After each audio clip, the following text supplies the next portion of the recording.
meron tayo na viewing last time, no? So sabi niya, Byron, totoo ba talaga tong 10,000 cash out only promo mo?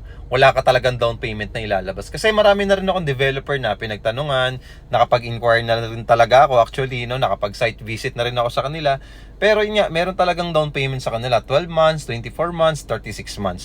Pero ba't sa inyo ganun, walang down payment? Kasi nga po, number 1, ready for occupancy na. Pangalawa po, kung Pag-ibig member ka, 10,000 lang po talaga yung ilalabas natin.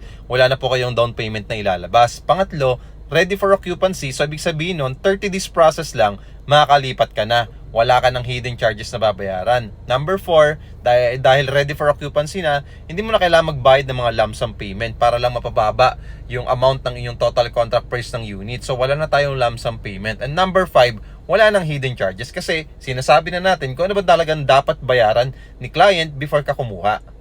Pang-anim, pinapa-pre-approval muna natin or pre-assessment para nang sa ganun, makita muna natin yung requirements mo kung okay ba yan kay Pag-ibig, kung papasa ba o hindi. Dahil kung alam kong hindi naman siya papasa, tutulungan kita. It's either kumuha ka ng co-maker or co-borrower para maging fit yung basic income requirements mo kay Pag-ibig at makapag-avail at ma-approve ka dito sa 2-bedroom condo unit natin. So, ibig sabihin, legit na legit talaga yung 10,000 cash out promo natin. So, kung interested po kayo, follow me, message me, pakishare na rin po at pakilike na rin po yung video.